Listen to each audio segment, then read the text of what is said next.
சங்கு முத்திரை அப்படின்னு ஒரு முத்திரை நீங்க பார்த்திருப்பீங்க. சங்கு முத்திரை நம்ம ஏற்கனவே நம்ம வகுப்புல போட்டிருக்கிறோம்.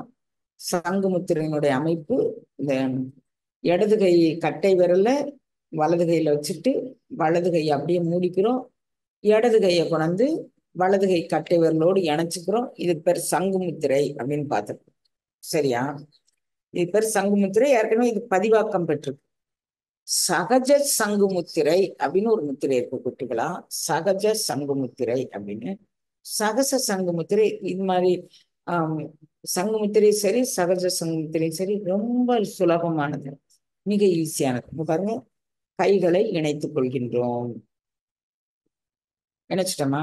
ரெண்டு கையும் இன்டர்லாக்னு சொல்லுவோம்ல, இணைத்துக் கொள்வது. இரண்டு இரண்டு கைகளும் பெருவிரல அதுக்கு மேல டப்புன்னு வச்சுக்கோ. இங்க பாருங்க, இப்படி வச்சுக்கிட்டோம்னா இது இது ஒரு சங்கு. இங்க பாருங்க, சங்கு மூக்கு மாதிரி இருக்கா?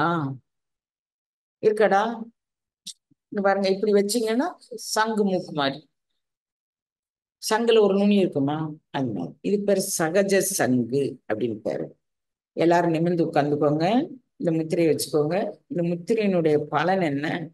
வழக்கம் போல வயிற்றில் கட்டி இருக்கிறவங்க, கர்ப்பப்பையில கட்டி இருக்கிறவங்க, சிஸ்ட் இருக்கிறவங்க, அப்புறம் லிவர்ல பிரச்சனை இருக்கிறவங்க, ஸ்பிளீன்ல பிரச்சனை இருக்கிறவங்க எல்லாரும் 10 நிமிட நேரம் ஒரு நாளைக்கு சங்கு முத்திரை, 10 நிமிட நேரம் சகஜ சங்கு முத்திரை இரண்டும் பண்ணீர்களே. அங்க பாருங்க, இதை எப்படி வச்சிங்களா? வச்சுட்டு இந்த ரெண்டு விரலுடைய அந்த பேலன்ஸ் முதல் கோடு இருக்குல்லப்பா, அந்த ரெண்டு கோடு இணைஞ்சிருக்கா மாதிரி வச்சுட்டு டப்புன்னு இப்படி வச்சுக்கோ. சரியா? இப்போ கையை நீங்க இப்படி வைக்கும் போது டைட்டா, ஏர் டைட்டண்டா வச்சுக்கோ. வச்சுட்டு இதை அப்படி வச்சுக்கோங்க. இது பேரு சகஜ சங்கு முத்திரை அப்படின்னு பேரு. சங்கு முத்திரையுடைய அனைத்து குணநலங்களும் இதுக்கு உண்டு. தொண்டையில பேச வராதவங்க, திக்கு வாய்க்காரங்க இருக்கிறாங்கல்லப்பா, அவங்களுக்கு நடுக்குவாதம் குரல் சரியாக ஆஹ் திருப்ப முடியாதவர்கள், இந்த குரல்ல பேசும்போதே இப்படி பேசுவாங்கல்ல, எங்க இந்த நீங்க, அதாவது அந்த குரல் அந்த நரம்புகள் இழுத்து பிடிக்கிற மாதிரி இருக்கும். நல்லா இருக்கீங்களா அப்படி மாதிரி பேசுறோம். ஆட்டிசம் குழந்தைகள், டவுன் சிண்ட்ரோம் குழந்தைகள், மென்டலி ரிட்டார்டட் குழந்தைகள், அதிலே பல கேட்டகரி இருக்கு குழந்தைங்களா.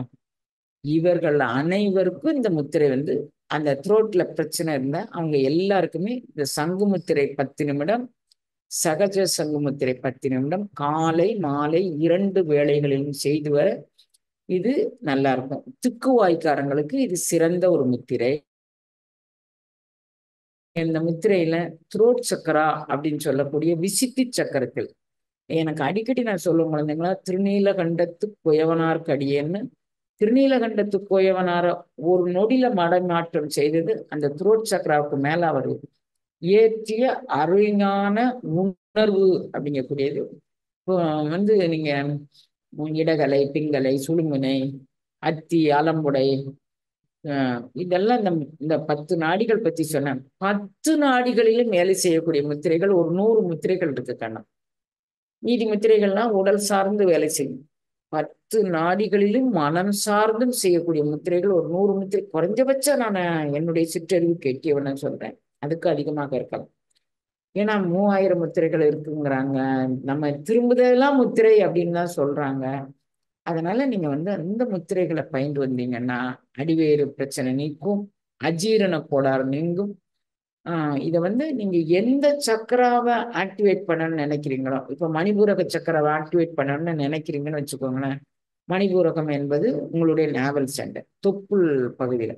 அங்க நீங்க வச்சுக்கிட்டீங்கன்னா அதற்கு மேலாக மூலாதாரத்திலிருந்து அந்த வாசி மேல் எழும்பி போகும் அப்படிங்கக்கூடிய அளவுக்கு இதை வச்சுக்கோங்க. இது தவிர நான் உங்களுக்கு வாசியில நீங்க எத்தனை நிமிடம் நீங்க இதுவரைக்கும் பயின்று வந்திருக்கிறீங்க, இதுல ஏதேனும் உங்களுக்கு இந்த சகஜ சங்குமுத்திரையினுடைய இது சங்குமுத்திரையோட பலன்கள் தான் அனைத்தும். அதோடு இது இன்னும் எக்ஸ்ட்ரா பலன் என்ன அப்படின்னு கேட்டீங்கன்னா, இது மூலாதாரத்திலிருந்து உச்சந்தலை வரை பயணம் செய்யக்கூடிய சங்குமுத்திரை கூட அதே பலன் தான் உண்டு பண்ணலாம். இது 10 நிமிஷம், அது 10 நிமிஷம் செய்து வரும்போது தைராய்டு, டான்சிலிட்டிஸ், அப்புறம் பேராதைராய்டு, ஹைப்போ ஹைப்பர் ரெண்டுக்குமே இது, அதாவது குறைந்த தைராய்டு அதிக தைராய்டு, அது ஹைப்போ ஹைப்பர் ரெண்டுக்குமே அது இது வேலை செய்யும். அப்புறம் வந்து அடிநாயிடிலும் இது வேலை செய்யுங்க. அந்த மூக்குக்கும் தொண்டைக்கும் இடையில் ஒரு இது இருக்கு, அடிநாயிடிலும் இது வேலை செய்யக்கூடியது. இது கூட சில பல ஹோமியோ மருந்துகள் போட்டு, கல்கரி அயோடேட்டான்னு ஒரு மருந்து இருக்கு, அது ஒன்னம் பொட்டன்சியல கொஞ்ச நாள் போட்டு வந்தீங்கன்னு வச்சுக்கோங்களேன், அடிநாய்டு சம்பந்தமான எல்லா பிரச்சனைகளும் இந்த சங்குமுத்திரை, சகஜ சங்குமுத்திரை இரண்டும் செய்து விட்டு அதுவும் போட்டா நல்லா கேட்கும். அப்புறம் வந்து இன்றும் இதனுடைய வேலை என்ன அப்படின்னு கேட்டீங்கன்னா, நம்மளுடைய நரம்புகள் அனைத்திலும் வேலை செய்து நமக்கு வந்து பார்க்கினிசம் அப்படின்னு சொல்றாங்கல்ல குழந்தைங்களா, நடுக்குவாதம், அதுல இந்த முத்திரை மிக சாலச்சிறந்த முத்திரை நடுக்குவாதத்துக்கு இந்த சகஜ சங்குமுத்திரை சங்குமுத்திரையும் செய்தது. அப்புறம் சின்ன வயதுல குழந்தைங்க சில பல கெட்ட பழக்கங்களால் அவர்கள் நாடி நரம்புகள் தளர்ந்து வாழ்க்கையில் நாம் எதற்குமே பயன்பட மாட்டோமோ அப்படின்னு நினைக்கிற குழந்தைங்களை உத்வேகத்தோடு பயன்பட செய்வது இந்த முத்திரை. இது மிகச்சால சிறந்த முத்திரைகள் குழந்தைங்களா. இதை வந்து நீங்க தவறாமல் செய்து வரும் பட்சத்தில் உங்களுக்கு மேலான அருள்நிலை அனுபவங்களும் கிடைக்கும், உடல் சார்ந்த அனுபவங்களும் கிடைக்கும், மனம் சார்ந்து எல்லாரையும் எல்லாருடைய குறை நிறைகளோடு ஏற்றுக்கொள்ளக்கூடிய பக்குவத்தை இது தரும் அப்படிங்கிறது. இதுக்கு பேரு சகஜ சங்கு முத்திரை அப்படின்னு பேரு. இந்த கையை நெருக்கி வச்சு டைட்டா உள்ளங்கையோடு நெருக்கி பிடிச்சுக்கோங்க, அதுக்கப்புறம் இந்த விரல்ல அது மேல வச்சுக்கோங்க. சகஜ சங்கு முத்திரை அப்படின்னு இதுக்கு பேரு. 9/2/2025 ஞாயிற்றுக்கிழமை அன்று 1008 தீப தரிசனத்தோடும் திரு அம்பல சக்கரத்தோடும் நவக்கிரக ஜோதியோடும் நமக்கு காட்சி தருகின்றது. 10/2/2025 திங்கட்கிழமை காலை 7 மணிக்கு, அதாவது 5 மணிக்கு அகோல் பாராயணம் தொடங்குகின்றது, 7 மணிக்கு கும்ப அபிஷேகம் நடக்கின்றது. அதனால் இதில் கலந்து கொள்ள விருப்பமுள்ள எல்லா அடியவர் பெருமக்களும் நீங்கள் வந்து உங்கள் டிக்கெட்டை முன்கூட்டியே பதிவு பண்ணிக்கோங்க. 9ஆம் தேதி இங்கே இருந்தால் தான் நீங்கள் வந்து தீப தரிசனத்தை பார்க்க முடியும், அம்பல சக்கரத்தை பார்க்க முடியும், அருளாளப் பெருமக்களுடைய அருள் நிலைகளை உள்வாங்கிக் கொள்ள முடியும். ஒவ்வொருத்தட்டிருந்தும் பரவக்கூடிய எலக்ட்ரோ மேக்னட்டிக் பவர்கள் உங்களுக்கு வந்து சேரும். அதை நீங்கள் உள்வாங்கிக் கொண்டு நீங்கள் வாழலாம் குழந்தைங்களா.